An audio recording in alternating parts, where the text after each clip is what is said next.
Selamat pagi saudara dan saudari. Apakah kamu telah bersorak-sorai? Saat saya bangun di pagi ini, saya menemukan banyak hal yang harus saya lakukan. Banyak hal yang harus ditangani. Dan di saat yang bersamaan, saya merasa bahwa Bapa sangat memuji saya.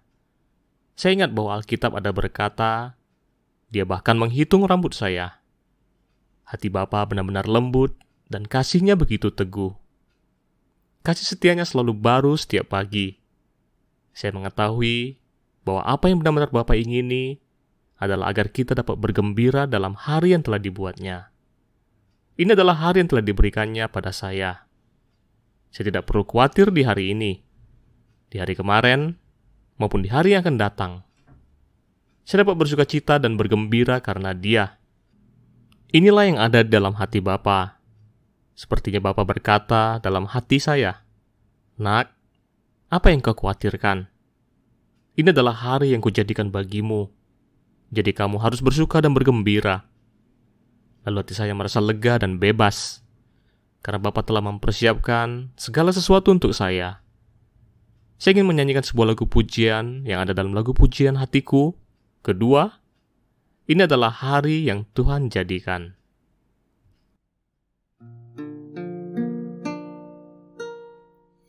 Ini hari yang Tuhan jadikan, kita bersuka gembira.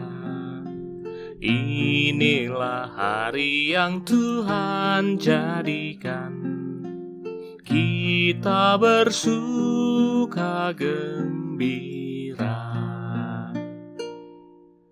Karunia dan cinta kasih-Nya selalu baru tiap pagi. Kasih dan rahmat-Nya mengikutiku, dan Dia juga akan sertaku.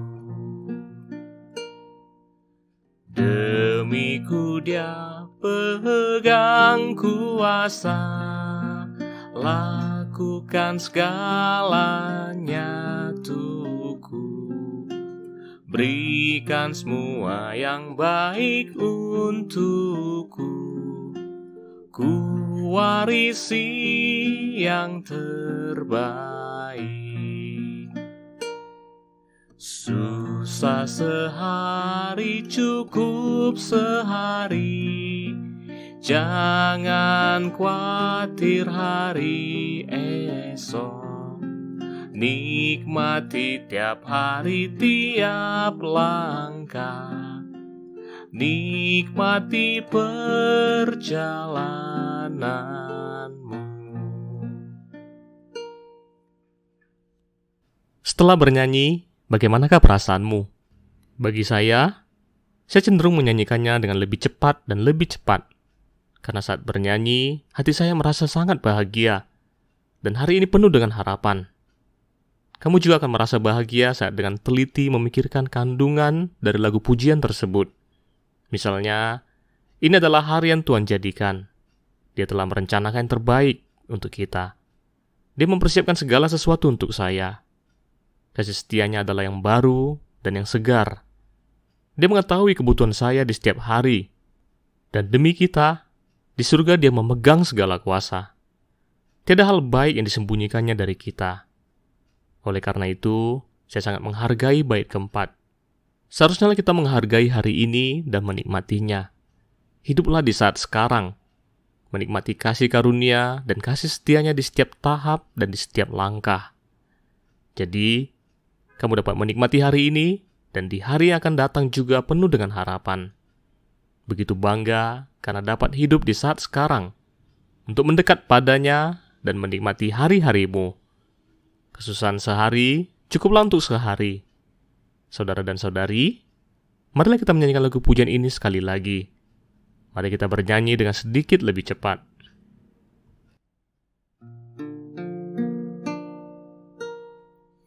Ini hari yang Tuhan jadikan, kita bersuka gembira. Inilah hari yang Tuhan jadikan, kita bersuka gembira. Karunia dan cinta kasih-Nya selalu baru tiap pagi. Kasih dan rahmat-Nya mengikutiku, dan Dia juga akan sertaku. Demi-Ku Dia pegang kuasa, lakukan segalanya untukku. Berikan semua yang baik untukku, ku warisi yang terbaik. Susah sehari cukup sehari, jangan khawatir hari esok. Nikmati tiap hari, tiap langkah. Nikmati perjalananmu. Saya harap setelah bernyanyi kamu dapat mendekat pada Tuhan dan pada Bapa untuk bersyukur dan menyembah. Mari kita memulainya, lalu kamu dapat melanjutkannya. Bapa, bersyukur buat hatimu yang indah dan yang ingin agar anak-anakmu dapat menikmati dan beristirahat di setiap hari. Bukan menjadi anak yang penuh dengan kekhawatiran. Bapa, Kau benar-benar telah mempersiapkan segala sesuatu dan memberi apa yang kami butuhkan. Kasih setia dan rahmat-Mu adalah yang baru di setiap pagi. Engkau akan memberikan terbaik pada kami. Bapa, terima kasih karena hari ini adalah hari yang Kau jadikan. Di dalamnya kami dapat bersukacita dan bergembira. Bapa, bantulah agar aku dapat menjadi anak yang riang. Semoga Engkau memberkati kami. Ayat-ayat yang ingin saya baca di hari ini adalah tentang perumpamaan penabur yang diceritakan oleh Tuhan Yesus. Ini adalah yang dicatat dalam 3 Injil, yaitu Matius, Markus, dan Lukas. Dan saya telah memilih dalam Injil Matius pasal 13. Kita akan membacanya dalam 2 segmen. Pertama, kita akan membaca dari ayat 1 hingga ayat ke-9. Di sini disebutkan bahwa Tuhan Yesus membagikan perumpamaan ini kepada orang-orang. Pada hari itu keluarlah Yesus dari rumah itu dan duduk di tepi danau. Maka datanglah orang banyak berbondong-bondong lalu mengerumuni Dia, sehingga Ia naik ke perahu dan duduk di situ. Sedangkan orang banyak semuanya berdiri di pantai. Dan Ia mengucapkan banyak hal dalam perumpamaan kepada mereka. Katanya, adalah seorang penabur keluar untuk menabur. Pada waktu ia menabur, sebagian benih itu jatuh di pinggir jalan. Lalu datanglah burung dan memakannya sampai habis. Sebagian jatuh di tanah yang berbatu-batu, yang tidak banyak tanahnya. Lalu benih itu pun segera tumbuh, karena tanahnya tipis. Tetapi sesudah matahari terbit, layulah ia dan menjadi kering karena tidak berakar. Sebagian lagi jatuh di tengah semak duri. Lalu makin besarlah semak itu dan menghimpitnya sampai mati. Dan sebagian jatuh di tanah yang baik lalu berbuah. Ada yang 100 kali lipat, ada yang 60 kali lipat, ada yang 30 kali lipat. Siapa bertelinga, hendaklah ia mendengar. Selanjutnya, mari kita baca di pasal yang sama, ayat 18-23. Di sini disebutkan bahwa Tuhan Yesus menjelaskan arti dari perumpamaan ini. Mari kita membacanya bersama-sama. Karena itu, dengarlah arti perumpamaan penabur itu. Kepada setiap orang yang mendengar firman tentang kerajaan sorga, tetapi tidak mengertinya, datanglah si jahat dan merampas yang ditaburkan dalam hati orang itu. Itulah benih yang ditaburkan di pinggir jalan. Benih yang ditaburkan di tanah yang berbatu-batu, ialah orang yang mendengar firman itu dan segera menerimanya dengan gembira. Tetapi ia tidak berakar dan tahan sebentar saja. Apabila datang penindasan atau penganiayaan karena firman itu, orang itu pun segera murtad. Yang ditaburkan di tengah semak duri ialah orang yang mendengar firman itu. Lalu kekhawatiran dunia ini dan tipu daya kekayaan menghimpit firman itu sehingga tidak berbuah.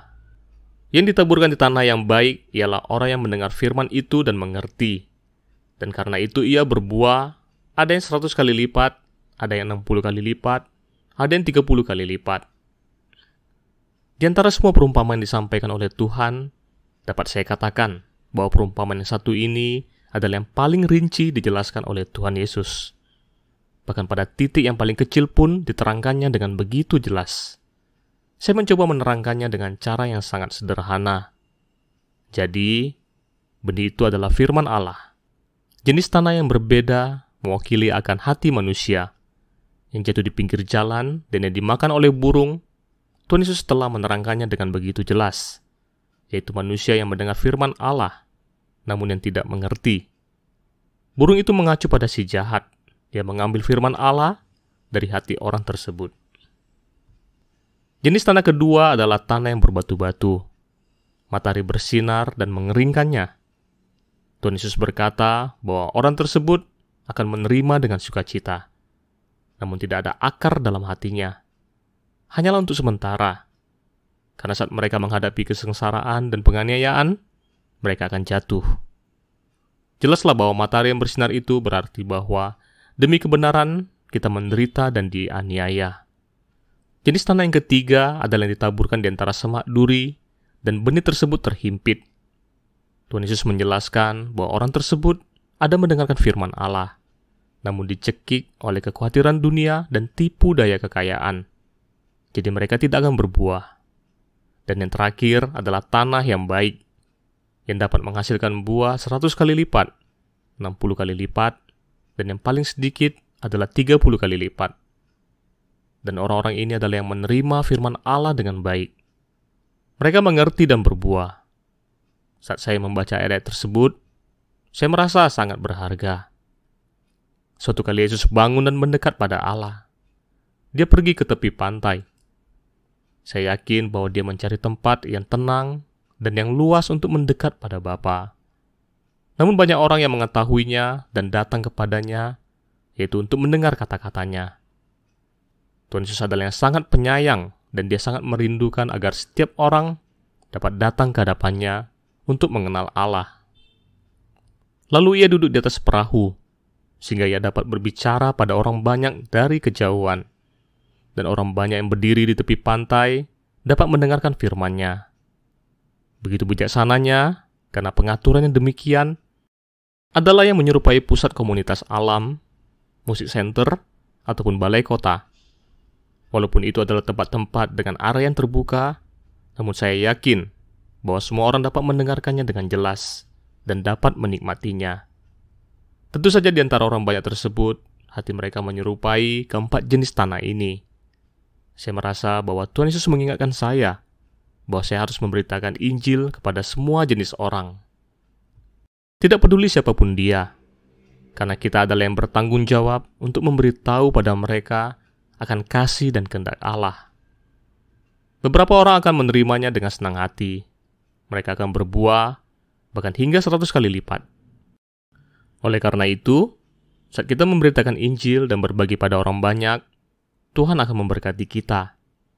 Baik itu berdampak pada hal yang tidak diinginkan, ataupun ada bantuan yang besar dari Tuhan, kita harus tetap berjuang. Saya bersyukur pada Tuhan karena saya memiliki banyak kesempatan untuk memberitakan Injil dan berkhotbah. Ini membuat saya merasa bahwa saya memerlukan pekerjaan Roh Kudus, dan saya harus percaya pada Roh Kudus. Adalah yang di luar kemampuan saya untuk menabur di hati manusia.